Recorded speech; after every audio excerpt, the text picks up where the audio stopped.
plus your network access charge. Or post your name and number to GB19, PO Box 8690, Derby DE1 9TT. UK only. Entrance must be 18 or over. Lines close at 4 p.m. on the 27th of February. Please check the closing time if listening or watching on demand. Good luck.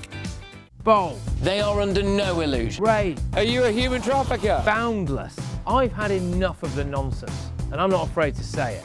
Don't get us on a BBC. Every weeknight, I tear through the headlines. The smell of gasoline. Should we be worried about it? From Westminster madness to cultural war chaos. What I'm going to do now is they are throwing things out the car as we speak. Get ready, Britain. Here we go. Patrick Christie's tonight, weeknights from 9 p.m, only on GB News, Britain's news channel.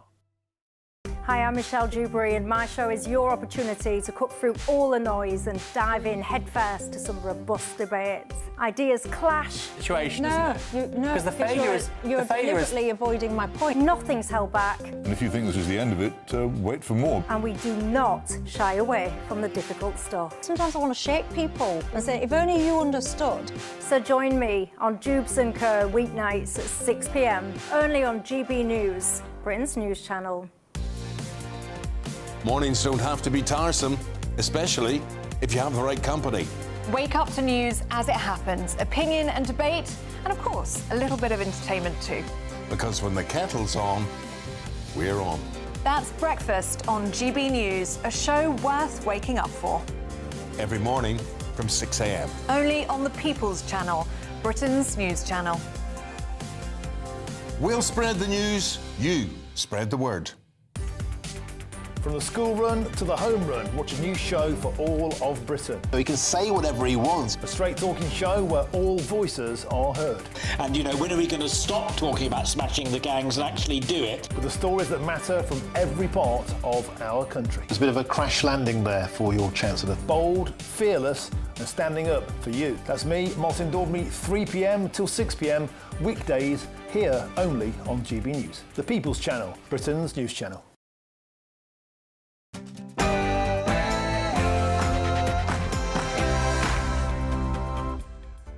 Hello, good evening. It's me, Jacob Rees-Mogg, on State of the Nation tonight.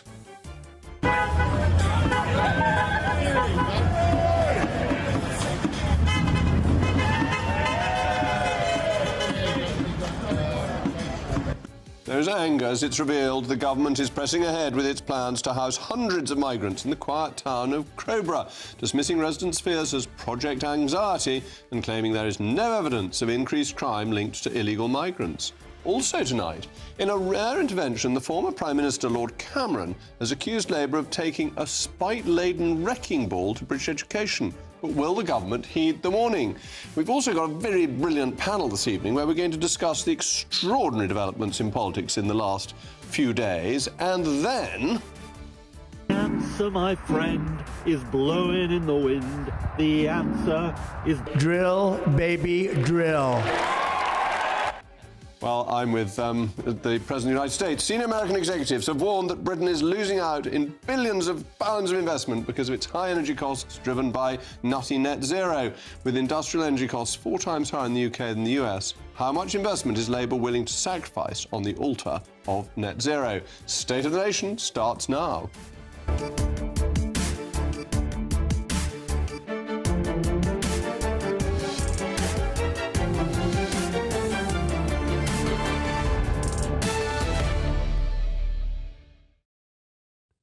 I'll also be joined by my most pugnacious panel, the former editor of The Sun, Kelvin Mackenzie, and the journalist and broadcaster, Michael Crick. As always, let me know what you think. Mailmogs at gbnews.com. But now, it's your favourite time of the day, the News Bulletin with Tatiana Sanchez.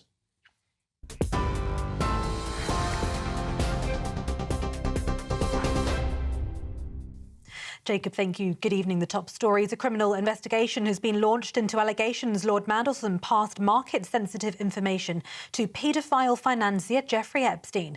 A government spokesperson has this evening said that the government stands ready to provide whatever support and assistance the police need. Conservative leader Kemi Badenoch says it's right there is a full criminal investigation into the allegations, but says it should not distract from the fact that the Prime Minister appointed a man who was the close friend and associate of a notorious and convicted convicted paedophile. Files released by the US Department of Justice apparently showed Lord Mandelson passing material to Epstein while serving as business secretary in Gordon Brown's Labour administration as it dealt with the 2008 financial crash and its aftermath. The Cabinet Office had passed material to the police after an initial review of documents released as part of these so-called Epstein files found they contained likely market-sensitive information and official handling safeguards had been compromised. Meanwhile, Mandelson is stepping down from the House of Lords tomorrow. Given the public interest and for the convenience of the House, I decided to inform the House that the Clerk of the Parliament has today received notification from Lord Mandelson of his intention to retire from the House, effective from 4th February. I will formally notify this to the House tomorrow in the usual way. A Downing Street spokesman says it's right that Lord Mandelson is quitting the House of Lords. Meanwhile, Gordon Brown earlier said he'd written to the Met Police Commissioner with information relevant to his investigation of Lord Mandelson's disclosure of confidential government information to Epstein. Lord Mandelson has denied wrongdoing. Kemi Badenoch says the Prime Minister has more questions to answer.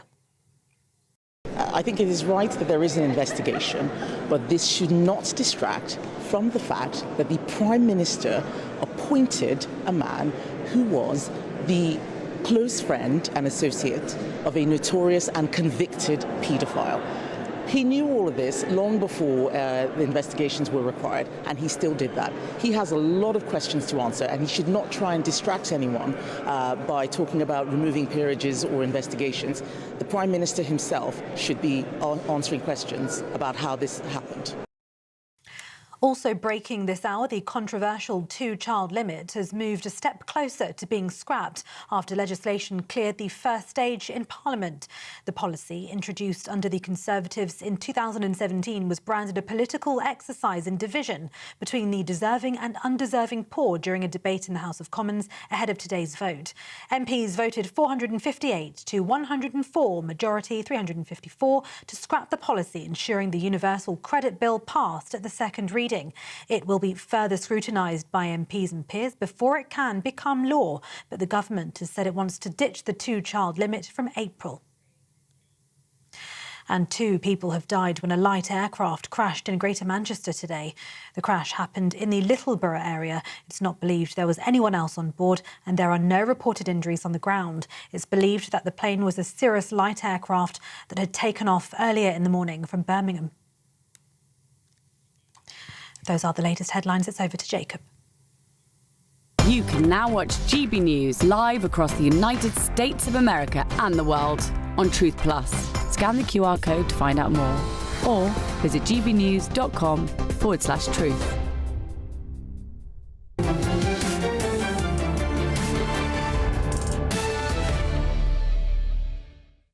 Welcome back to State of the Nation. Every week now, the government proves it neither understands how to solve mass migration nor why the British public are so dismayed by it. The Home Secretary's justification for putting migrants in the Crowborough barracks was because the strategy would end the use of hotels. I'm determined that we will close those hotels. I'm absolutely determined that we will close them by the end of this Parliament. On the question of asylum hotels, I want to close those hotels as quickly as possible. Well, this seemingly misses the point that the public doesn't care whether migrants in hotels, HMOs, or indeed army barracks. They care that they are there in any capacity at all. The government's default talking point has been to criticise the previous government because it wouldn't process asylum claims. Also need to clear the ridiculous backlog. We'll cut the asylum backlog. Bringing down the backlog of asylum claims, we've got to find accommodation. There's a record backlog. Well, to give you a simultaneous translation into English from politicese, what this really means is that Labour thinks the solution to the migrant crisis is to grant the overwhelming majority of migrants asylum and let them stay indefinitely, along with a route to citizenship, welfare and access to public services for their families too. Those who aren't granted asylum rarely get deported either. The government's own records show only 5% of small boat illegal migrants have been deported. The government stresses the technical and administrative issues surrounding legal migration to avoid talking about the British public's concerns about law and order, social cohesion and cultural effect. An internal impact assessment of the Crowborough site has revealed everything we needed to know about the way the establishment sees the issue. The assessment shows ministers' concerns about potential riots that could follow housing migrants in the barracks, but that the local concerns were, quote, project anxiety. It went on to read, there is no previous evidence to indicate that asylum seeker accommodation results in a perceived or actual increase in crime or fear of crime, including with regard to impacts on the health of people living nearby. Well, there you have it. Week in, week out, crime after crime is committed by migrants, and the concern about crime is enormous. This then sparks discontent, more fear, sometimes outright rioting, and the Blob's view is this is all unfounded nonsense. Hadush Kebatu was housed in the Bell Hotel in Epping. He was convicted of sexually assaulting a 14-year-old girl before being paid £500 of your money to return to Ethiopia. Israel Nazal and Jan Jahan Zeb were convicted of raping a 15-year-old girl, having been housed in Warwickshire. Sudanese migrant Deng Chol Majek was being housed in an hotel in Walsall before murdering Rhiannon White. Here was her mother speaking to GB News yesterday. Because Rhiannon's not the first case, and sadly she won't be the last. But we were handed a life sentence today. I had to watch my daughter die. Yeah. And where is Starmer? He's got blood on his hands. Everyone with any sense knows that housing large numbers of unvetted men, often from very different cultures to our own, leaving them free to roam around local communities, is simply asking for trouble. This is not about the style of accommodation, processing the backlog, one in, one out, deals or smashing the gangs. This is simply about the British people rejecting a threat to their way of life. Only when the government understands that will it be able to solve the migration crisis. As always, let me know what you think. Mailmog at gbnews.com. But now joining me is Crowborough resident Sammy White. Mr. White, thank you for joining me. So, is this project anxiety that you're leading, or do you think the government just fails to understand the seriousness of this issue? Good evening, Jacob. I genuinely believe that the government has no clue about the anxiety that this is causing, the problems that this is creating. People in Crowborough are, and everywhere, are fearful, and that fear is rising exponentially day by day. I think the more migrants we see come into the camp, the more buses we see taking them out of the camp to other local towns or into our town. People are trepidatious about going about their daily lives. You know, particularly when the weather gets better. Right now, with the weather as it is, these guys aren't out and about. But once spring springs, they're going to be in our public places, our parks, our sports facilities. So, yeah, people are terrified, and I don't think the government realise that.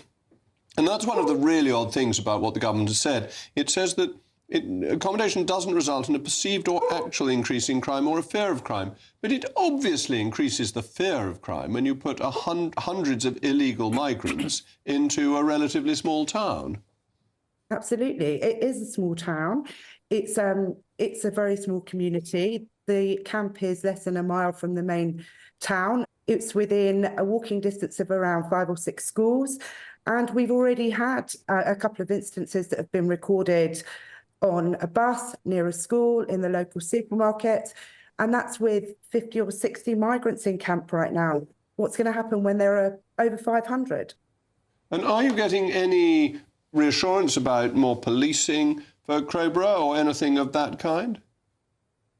Well, in the years I've lived in Crowborough, you rarely see a police car, a police officer. That's because it's a peaceful community.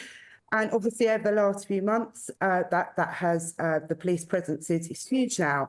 But they're mostly down at the camp. They do drive around, but I think general consensus is that they're there, sort of keeping the peace and protecting the camp, rather than, you know, keeping an eye out on the local community. So that's to stop you protesting rather than to keep you safe. So what can the community do to fight back against this imposition on them? I think, you know, right now the protests and the sense of community coming together is huge, and that the protests are garnering support every week, and you know, we will continue to protest. And I think now that the minibuses are shipping them into local towns or the neighbouring towns, I think we're getting additional support once they realise it's not a Crowborough problem and this problem is wider. than just our community. So we've got people in the town patrolling, making sure school times are monitored. We've got people giving up their jobs, losing hours, work, coming out of retirement to ensure that people are safe, either opening and closing their businesses, going to the supermarket. We've got a cafe that's opening 12 hours from 9 a.m. to 9 p.m. that's posted as a safe place for if anybody feels threatened, that they can go there. So we are not going to stop putting pressure on Wealdon Council, on the Home Office. You know, we've got a legal case going. People feel really passionate about this. And excellent. Well, we are going to give up. Thank you so much for joining me, and I wish you well. I've now got my most pugnacious panel with me, the former editor of The Sun, Kelvin Mackenzie, and the broadcaster and commentator, Michael Crick. Mike, I'm going to come to you first, because I know you have a different view on migration. But what does the government mean by saying that there's no evidence that it leads to perceived or actual increase in crime or fear of crime? Definitely, we wouldn't have Sammy on if it doesn't increase the fear of crime. It's just not true. I think you're right there. There's obviously an increased perception of greater crime. The trouble is, nobody keeps proper statistics. You've got competing claims. I mean, the migratory group at Oxford say actually foreign nationals are slightly lower in the statistics than the population who were born here. And no doubt there are arguments the other way. The trouble is, it's just such a difficult issue, this. I mean, where is the government going to keep people? People are going to be upset if they're in hotels or in former army camps. I mean, they tried that ship off Portland and that doesn't seem to have worked. But I do think we have to be very careful, and I think you have to be careful, and this station has to be careful, and other journalists have to be careful about not stirring all this up. And I think that some of the media coverage of this and picking on appalling crimes that have been committed by migrants or asylum seekers and implying that they are much more violent and criminal than the rest of the population is just stirring up racial hatred and nastiness and making us into a much less tolerant society. Wouldn't it be better, though, if the government simply told the truth and recognised that people had a fear of crime and tried to assuage it by putting in security measures? Then we wouldn't be making any of these comments. We wouldn't need to push back at a phony government answer. Yes, I think the statement you've read out, if it's accurate, and if you were involved in putting it down on the piece of paper, I'm sure it will be. But the statement is just stupid, the one that you read out. And I think that politicians should accept that people will inevitably have concerns. I think they'd have concerns about any group of young men who came and occupied a camp locally, whether they were migrants, asylum seekers, or what. So I think people have got to accept that. There's got to be more understanding, but we mustn't be saying things that are just going to make things worse and going to provide fuel for the far right. Kelvin, isn't there something wrong with this government, many things wrong with this government, that it's failed to understand that the issue wasn't hotels, it was the number of migrants, and just moving them to another type of accommodation was never going to solve the problem, and saying to voters, oh, look, we've got them out of hotels, frankly, butters no parsnips. I think the essential problem with the government right now is the Prime Minister. I don't think Starmer doesn't want to be on this pitch. He doesn't want to discuss migration, immigration, much for the reasons that Michael points out, that he doesn't think there is a simple solution or a solution which will be helpful. I sometimes think right now that he's more committed to the Brexit reset than he is, for instance, to that woman in Warsaw, a hotel worker at an asylum, who was stabbed 19 times, stabbed to death by a guy who had been in our country, came in on a boat. He'd come in 3 months earlier. Now, you can make any argument you like about... Actually, the stats I've seen actually show that, for instance, Afghanistan men actually are much more inclined to rape our women than even our people are inclined to rape our women. So, that stat actually... stands, but it's the feeling from a government that actually says this is a problem. but actually it's going to be somebody else's problem. I actually got that from the Tories as well. Nobody was saying this is a problem and we are going to solve it. Governments are there essentially to solve issues. They don't want to, for whatever reason, they don't want to get involved because they think it's a vote loser. And there's no follow-through, because Shabana Mahmood actually made, to my mind, a very important point when she said that people who've come here recently and their descendants want secure borders. She made this point herself because of Michael's point that if you don't have secure borders, then you get everything stirred up, and it's very difficult and unfair on people who are here. She said that, but nothing has happened. Well, in fact, Mahmood, actually, to give her credit, as you say, she came up with some good stuff straight out the gate. But since then, it's gone quieter and quieter. I just wonder whether she's been told that that's not a winner for us, this argument. We actually think we can do rather better at Gorton and Denton. Oh, I'm not allowed to mention that, sorry. We think we can do better in elections generally if we don't actually get involved in the migration debate. And so she has gone as quiet as hell. God knows why. I thought she was quite good. It is incredibly difficult, if you're a policymaker, to work out what to do. I mean, it's not just since the small boats crisis of around about 2021. It's way back, because before then they were coming on in the backs of lorries. And they were much less visible. But what do you do with them? How do you deter them? Governments, both types of government, have tried all sorts of things. Nobody's come up yet with an answer that works. And I think it's one of these areas where this country, I'm afraid, is becoming more ungovernable. It's worrying. But having said that, in the long term, we will welcome significant migration into this country because the birth rate is plummeting right now, and I think it may never go back up again. Well, with AI, that may balance everything out. We just need more people to convert to Rome and have 6 children, as I've done. Anyway, we're very lucky because a government spokesman, also known as a spin doctor, said, "We are making sweeping reforms to restore order to our immigration system, making it less attractive for illegal migrants to come to Britain and easier to remove them from British soil. This government has already removed or deported 50,000 people, a 24% increase, including 5,430 foreign criminals." Well, in a moment, in a rare intervention, the former Prime Minister, Lord Cameron, accuses Labour of taking a spite-laden wrecking ball to British education. Will the government pause to reflect or press on regardless with its ideologically driven reforms?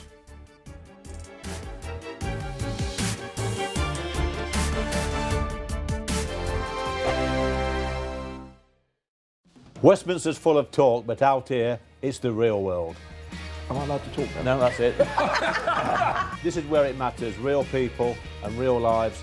That's what politics is all about. In fact, has Trump made a good start? No. Straight answers, no spin, and just a couple of pints. How many fingers have I got up? About 10. So join me for Lee Anderson's Real World every Friday at 7 p.m. only on GB News. The People's Channel, Britain's news channel.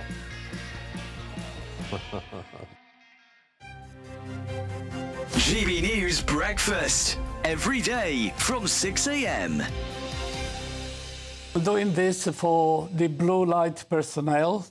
And I'm just saying that's the police. That is all military personnel, fire and rescue, nurses, the prison wardens, you know, so you're doing very well there. Oh, thank you. I think they deserve.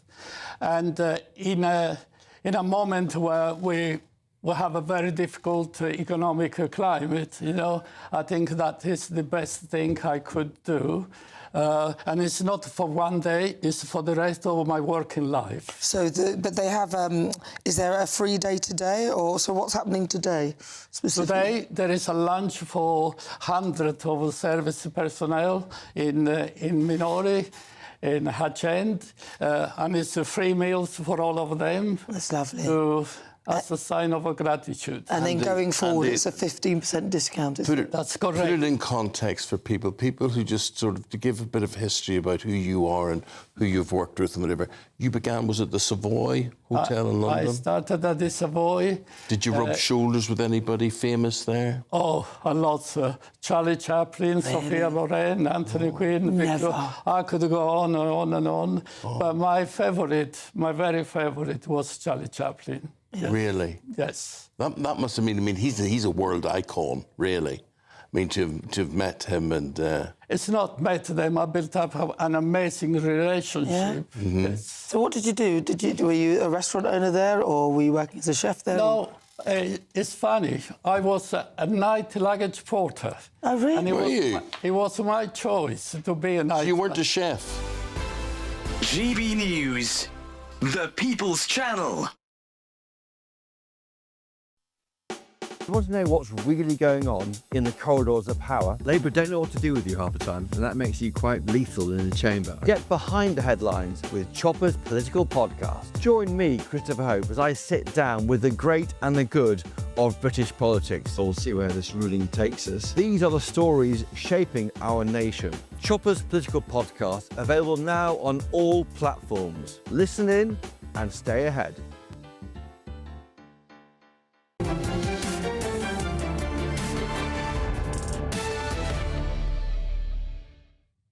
Welcome back. Well, I'm still Jacob Rees-Mogg, and the mail mogs have been zooming in. Deb says these decision makers should set an example and house illegals next door to them. That's what they did in Florida when they sent them all to New York. Bill says, I believe the government knows exactly what it's doing, and it's doing it with a purpose. But the only thing it is doing with a purpose. And Richard, I have never known politicians and civil servants so out of touch with reality. I say, you may not have known very many civil servants, but that may be unfair. In a rare intervention, the former Prime Minister, Lord Cameron, has accused Labour of taking a spite-laden wrecking ball to English reforms introduced by successive administrations that helped make schools in England among the best in the world. His warning comes as Labour's flagship schools bill returned to the House of Lords today, with proposals that would strip academies of key freedoms and compel academies to follow the national curriculum, ending a central pillar of their independence. This is no accident. By eroding autonomy, Labour is not driving up standards, but tightening state and trade union control. High-performing, independently run schools undermine the case for centralisation, and for a government instinctively suspicious of institutions it does not command, their success is precisely the problem. Well, joining me now is the chairman of the trustees for the New Schools Network and founder of the David Ross Education Trust, the eponymous David Ross. David, thank you very much for coming in. I was very struck in David Cameron's article about the statistical success that has been achieved. So England's school children at primary level are now the best in the West at reading, and they are the best for mathematics. Complete change from 20 years ago. And that their free schools are big. There are 750 of them, teaching over 250,000 students. And yet Labour doesn't like this. What are they trying to do, and why do you think what's been done has worked so well? Well, what has been done has worked so well is fundamentally because you've given control back to the professionals, and you've taken control from Westminster and we've put it into the hands of great teachers and great heads. And we've, certainly as far as my trust is concerned, we've celebrated the success of those extraordinary people, and they have led change. And I can talk about it directly from the experience of my own primary schools, where, given the freedoms that we've been given, achievement and performance has improved year on year on year. We took over one school last year. As a result of the freedoms that we've been given, that single school increased its performance. The outcomes of those children increased by 20%. There is no doubt in my mind that if you have faith and trust in the great professionals that work within our schools to get on and do the things they need to do, they will get great results for their children because they really understand what their children need. But I suppose the Labour argument would be that if you centralise it and tell all schools to do the same as the best ones are doing, then you can raise standards across the country. Why do you think that doesn't work? I think that undermines the importance and the significance of innovation. Because one of the great things that the free school movement and also the academies movement has done has allowed innovation, and through the process of that innovation, other schools have seen. It's a bit like watch and see. They watch, they see, and they go, oh, we should be doing that sort of thing as well. So I do think that the freedoms are important as a catalyst for innovation, and it's that innovation that has led to the improvement in performance. And for example, within our schools, we changed the way we approached, at primary level, we changed the way we approached education to have an absolute fixation with numeracy and literacy. And every morning, every pupil in our schools just did numeracy and literacy, and they were allowed to sing a song. And that was what gave them the opportunity to access the broader curriculum later in life, but also the opportunity to access music later in life, which is something that's incredibly important within the context of our schools. So I think those sort of innovations at a local level Other people see it, parents like it, parents come to the school, parents embrace it. These moves, in my opinion, they're bad for the kids and it's bad for their parents. And how responsive are you to parents in the schools that you're involved with? What is their influence and how are they able to improve standards? Well, a school is like the ultimate local business, and you survive and thrive by having a very close relationship with your local community, and that is what we were able to do in our schools. Because we have that direct link into the parent body, we're very successful with recruitment. We get lots of young kids coming into our schools, and it's undoubtedly the relationship between the heads and the teacher body and the local community that enable us to drive success through the schools. And is this where Labour may be concerned, that it thinks the success of your schools mean that other local schools fail because parents choose your school and it becomes a sort of self-fulfilling prophecy? You get the best pupils, you get the most driven parents, and the neighbouring school gets the also-rans. Well, I absolutely would refute the idea that we just get the best and most ambitious pupils. We get the pupils from our immediate community based on a measurement of metres from our front door to their first step. So we are basing it on a proper geographic. We are very popular. We have lots of people want to come to our schools because we have great standards, because we have a great curriculum, because we have great co-curricular activities. But that's just, if I look at Grimsby, for example, that is just one offer that we provide. You know, there's lots of other schools that are also doing great things because they're taking advantage of their independence. And I think it's important you mentioned Grimsby, because Grimsby is not the most prosperous town in the country. You are doing this, you're achieving this success in some areas that have been perhaps overlooked by Westminster in recent years. I think it's,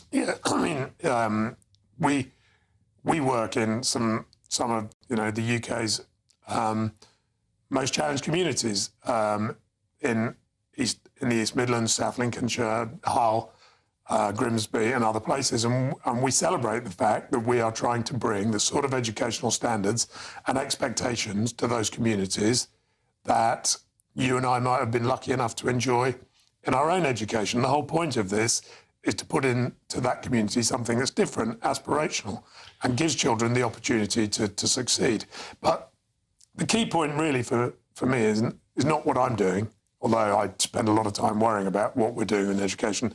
The key point is, of all the many challenges that this country faces at the moment, this is not one of them. This is a complete distraction and it's a diversion. And great school leaders should be paid the compliment of being allowed to get on and do their job and not be feeling as they do at the moment that they're being held back and in some way criticised for the extraordinary jobs that they're doing. And this is one of the bits of Broken Britain that's actually working, is basically what you're telling us. This has been a consensus, a political consensus, almost since the days of Margaret Thatcher and the city technology colleges, and it has enabled people who would not otherwise get involved in education, such as Phil Harris, such as Michaela, such as others, to come in and genuinely innovate in the world of education. And it has been something that has set us apart from other countries. And we should be allowed to get on and do that because we are all doing it because we believe in the young people and in our communities, not because of some ulterior motive of any sort. David, thank you very much indeed. Well, a government source said, this is amazingly outspoken for a government spokesman. This is the usual overall claptrap, this time from a former Prime Minister who lost the right to lecture anyone about giving children opportunities after his disastrous premiership. Well, that was well thought through, intelligent and moderate comment. He goes on to say the Children's Wellbeing and Schools Bill and our new schools white paper will drive improvement for every child in the country, including those Cameron and his dismal Tory government left behind. Wonderful, uplifting, high-toned stuff from His Majesty's government. In a moment, we're going to be discussing with my brilliant panel, my most pugnacious panel, all that's been going on in politics in the last few days. It is so exciting that we thought we'd let you know what our inner councils are like.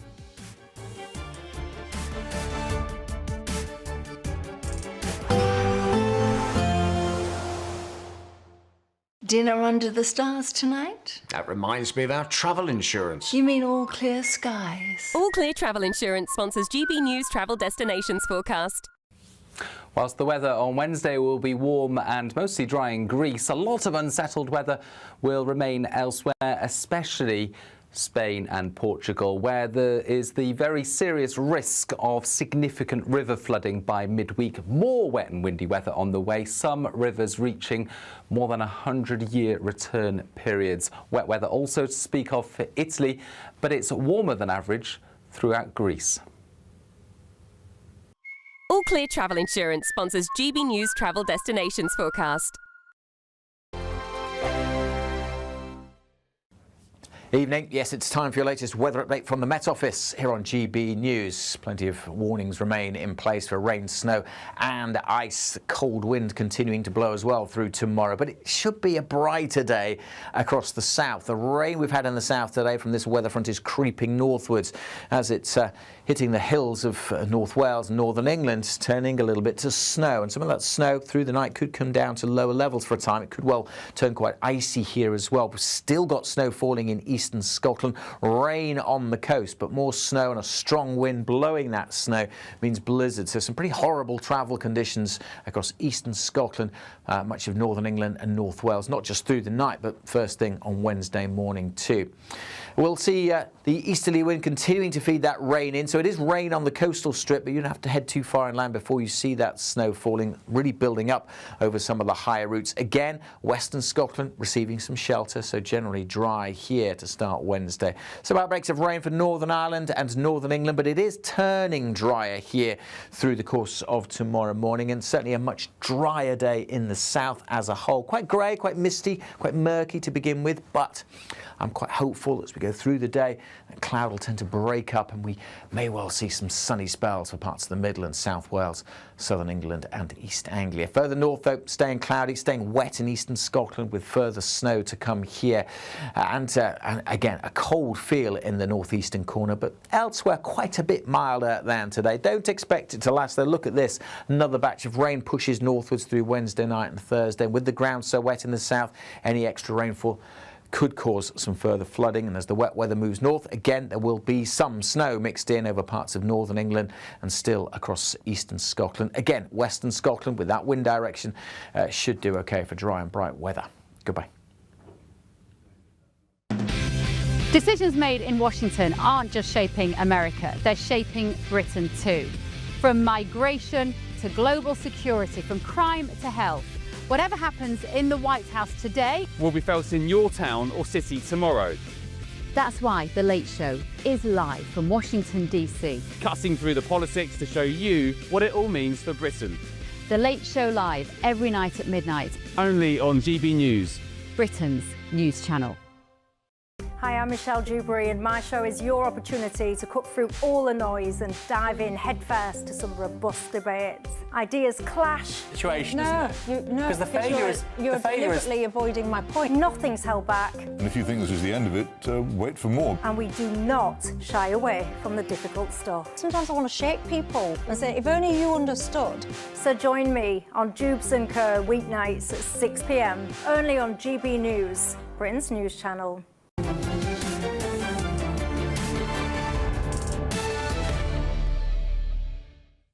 Well, the mail mogs have come in on education. Paul says much easier for Labour to drag everyone down to the lowest denominator rather than trying to improve standards.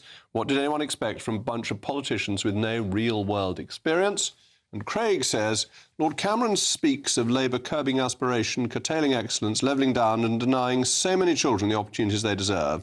Labour will take that as praise, not criticism. It's what they're aiming to do.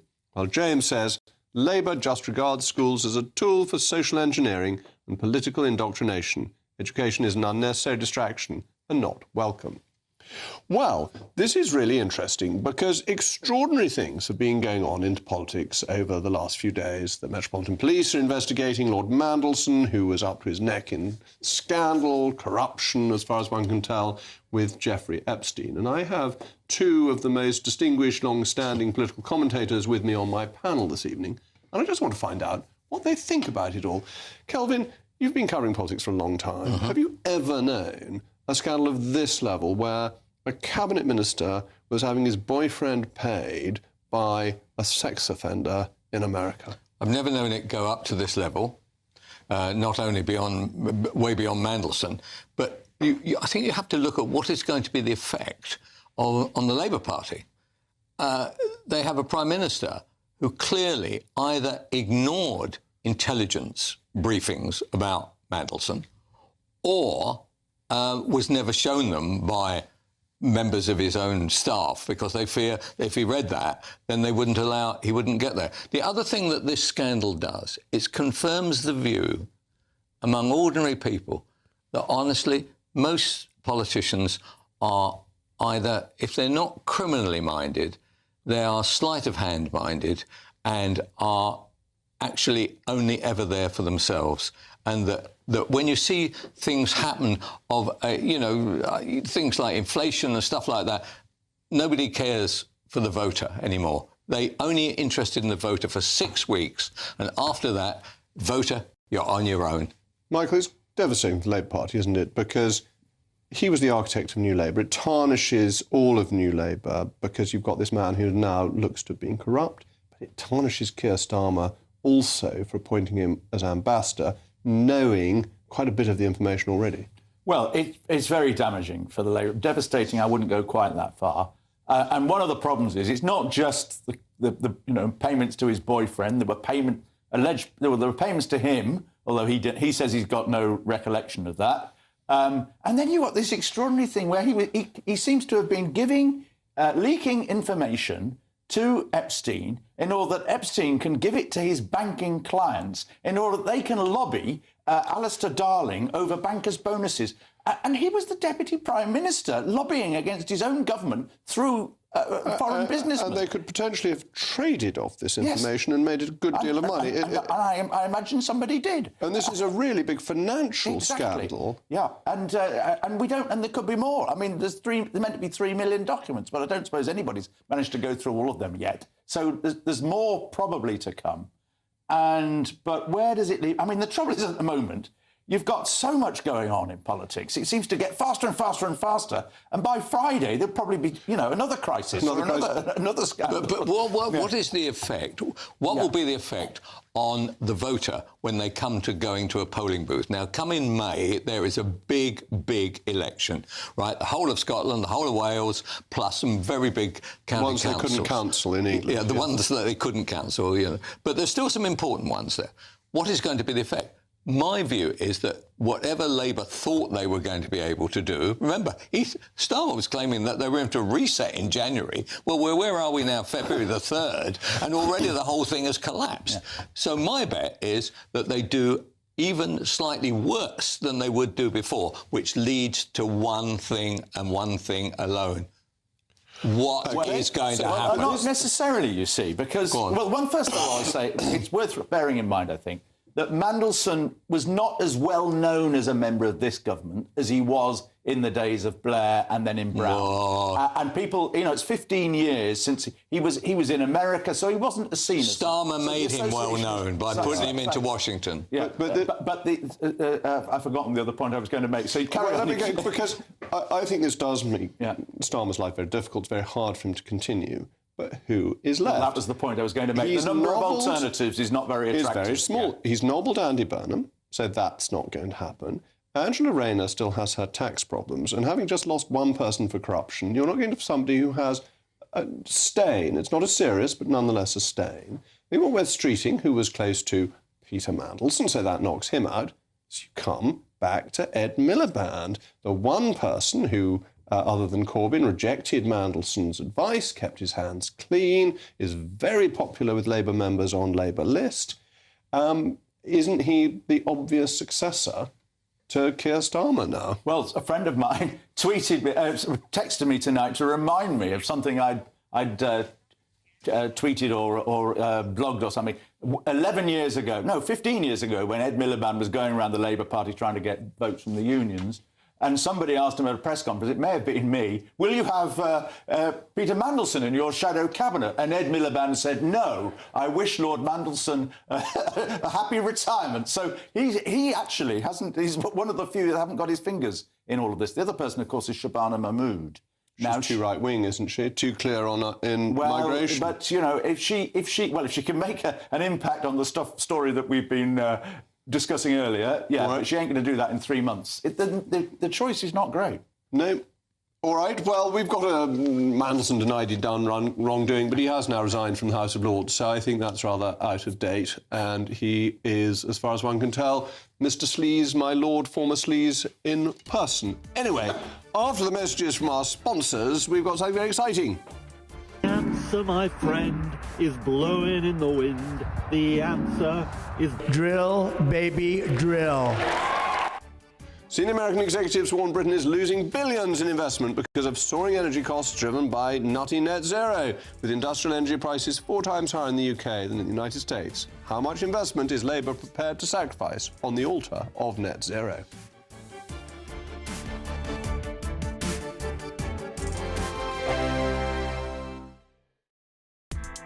Join me, Nana Akwe, for an informative, interactive news programme with a difference. It's fun. No, he didn't say that, Dave.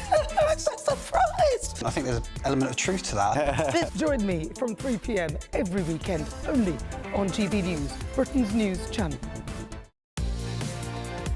Mornings don't have to be tiresome, especially if you have the right company. Wake up to news as it happens, opinion and debate, and of course, a little bit of entertainment too. Because when the kettle's on, we're on. That's Breakfast on GB News, a show worth waking up for. Every morning from 6 a.m. Only on the People's Channel, Britain's news channel. We'll spread the news, you spread the word. From the school run to the home run, watch a new show for all of Britain. So he can say whatever he wants. A straight talking show where all voices are heard. And, you know, when are we going to stop talking about smashing the gangs and actually do it? With the stories that matter from every part of our country. There's a bit of a crash landing there for your Chancellor. Bold, fearless and standing up for you. That's me, Martin Daubney, 3 p.m. till 6 p.m, weekdays, here only on GB News. The People's Channel, Britain's news channel. Westminster's full of talk, but out here, it's the real world. Am I allowed to talk now? No, that's it. This is where it matters, real people and real lives. That's what politics is all about. In fact, has Trump made a good start? No. Straight answers, no spin, and just a couple of pints. How many fingers have I got up? About 10. So join me for Lee Anderson's Real World every Friday at 7 p.m, only on GB News.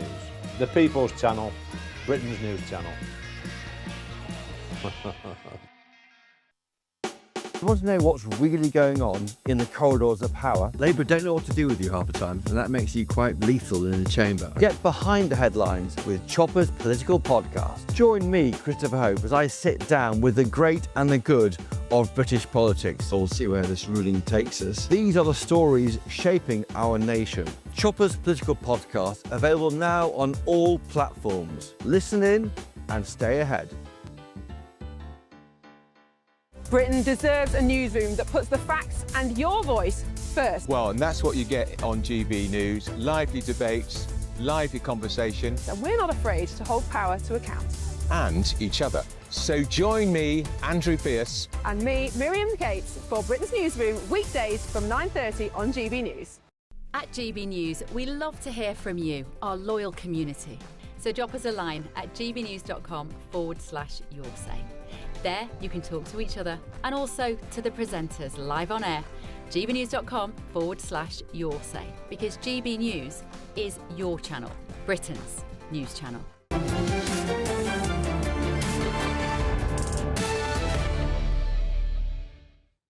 Senior executives from US businesses have warned at a gathering on Monday that Britain is losing out on billions of dollars of American investment because of its high energy costs. The criticism adds further fuel to Donald Trump's attack on Labour's energy policies during a speech in Davos earlier this month. The United Kingdom produces just 1/3 of the total energy from all sources that it did in 1999. Think of that, 1/3. And they're sitting on top of the North Sea, one of the greatest reserves anywhere in the world, but they don't use it. And that's one reason why their energy has reached catastrophically low levels with equally high prices. High prices, very low levels. Think of that, 1/3, and you're sitting on top of the North Sea. And the numbers, of course, back it up. Analysis shows British industry is paying 4 times more than manufacturers in the United States and Canada. How much business is this? As a friend of the programme, Donica McCarthy, the director of Climate Media Coalition. Donica, thank you very much for coming in. we won't get investment if our energy prices are higher because we've already outsourced our manufacturing industry to countries that often use energy less efficiently. And we won't get the AI centres because they're very energy hungry if we carry on in this way. Well, you're right. We have the most expensive electricity in Western Europe. But actually, if you look at the wholesale cost, we are 13th most expensive. There are 13 countries, 12 countries with more expensive electricity wholesale than we are, because only a third of the cost that the consumer pays is actually the production of electricity, whereas actually 2/3 of the levies. Under your government, the average bill payer of £1,750, 2/3 of that was levies, not green levies, that you guys imposed on the bill payer. I'm talking about £300 standing levy, the £500 cost of privatisation, the cost for debt for people who pay bad debts, the cost for the winter fuel allowance. You've piled all this onto the payers. Labour's actually increased the winter fuel allowance, which I agree with you should not be on the general taxpayer, but the green levies have been an important part of this. They were. And the extra cost of the grid that is needed purely because of moving to renewables, that the grid worked very well when you had point to multi-point, but it doesn't work with multi-point to multi-point. Most people in this country don't realise that the national grid is a privatised company owned by a Dubai oil petrol state and the US billionaires. What they also don't realise is that it's making £5 billion a year a profit, which is the equivalent of the investment we need. £5 billion onto our bills. That's around, we're paying £600 a year. This is a complete misunderstanding of what profit does. Privatised national grid. I have no problem with competition. What profit? But you can't have competition for a monopoly, and that's the problem. Profit is what ensures efficiency, and the businesses are more efficient at spending money than the government is. The idea that if the government started running the grid, it would be more efficient is for the birds. You would just waste money on bad... Look at defence procurement. Some of the worst expenditure you ever get.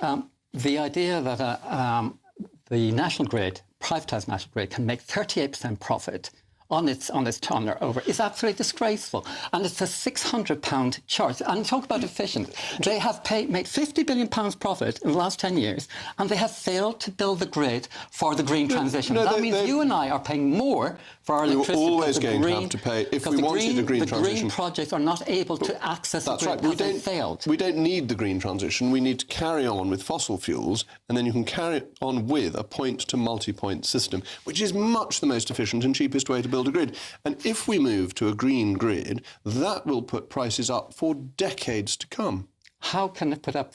The prices are... The International Energy Agency says that the renewables, wind and solar, are the cheapest energy in almost every single market in the world. But this is a dishonest statistic from the IEA, as you know. Why would they be dishonest? Because what they're talking about is at the point of it being emitted. They are not taking the costs of getting it into the system, because the costs of getting into the system, the capital costs, are fundamental, plus the costs of paying them when you don't need their energy, because it's solar panels in the middle of summer when you don't need it, or it's wind blowing in the middle of the night when you don't need it. And paying for all of that is enormously expensive. You're correct. The capital is more expensive. But once you've built it, you have no running costs. So, like my house, I invested £6,000 in my solar panels, and I don't buy any electricity for 10 months a year. You have to depreciate. I make a profit on it. You have to depreciate that cost. You have to depreciate that cost. You can't say the £6,000 that you spent doesn't exist. It's paid off over around 8 years. You have to attribute that to every unit, every kilowatt hour of electricity you use.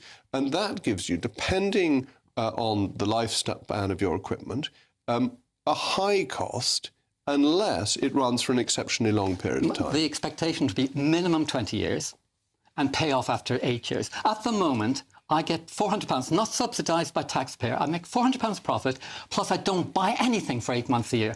Richard Tice, who is completely waging war on net zero, he invested in solar panels, unsubsidised, on his commercial properties. And he said two things. He said to reduce costs for his tenants and to make a profit for his shareholders. Well, I'm all in favour of profit, but Michael, you have strong feelings about this. We've got to be competitive there, haven't we? We need to get energy prices down. Well, we do, and I think that Mr McCarthy has made that clear. But to me, the priority is our commitment to net zero. We're one of the world leaders in this. We're doing really well on renewables, and we should stick to our commitments. and we should be proud of how we're doing. I mean, OK, we've still got a long way to go, but it's going well so far. And we can't suddenly renege on it now, and everybody else will then say, oh, well, we might as well renege on it as well. I mean, because none of the others are doing it. The effects of climate change are horrific in so many different ways, and we cannot forget that. I mean, not just the climate itself, but the spread of viruses is much more likely. Let me get Kelvin in with a final word. Well, just to say, I've just had my January gas bill. All right, January not unreasonably was cold. Just the gas bill was off the charts expensive. Well, you clearly need solar panels. You obviously have a big house. Well, I've got a big house.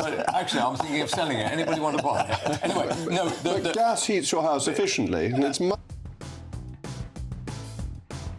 talking about a huge exclusive that we've got here on GB News about British police going round to British citizens' houses and telling them that they face arrest and imprisonment in France because the French police want to ban them from going and reporting on the illegal migrant crisis. An absolutely astonishing story. We're going to have all the latest on that for you and much, much more, as well as a first look at tomorrow's newspaper front pages. That's next.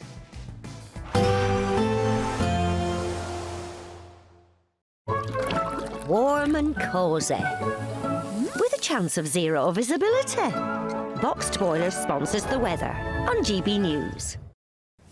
Evening. Yes, it's time for your latest weather update from the Met Office here on GB News. Plenty of warnings remain in place for rain, snow and ice. Cold wind continuing to blow as well through tomorrow, but it should be a brighter day across the south. The rain we've had in the south today from this weather front is creeping northwards as it's hitting the hills of North Wales and northern England, turning a little bit to snow. And some of that snow through the night could come down to lower levels for a time. It could well turn quite icy here as well. We've still got snow falling in eastern Scotland, rain on the coast, but more snow and a strong wind blowing that snow means blizzard. So some pretty horrible travel conditions across eastern Scotland, much of northern England and North Wales, not just through the night, but first thing on Wednesday morning too.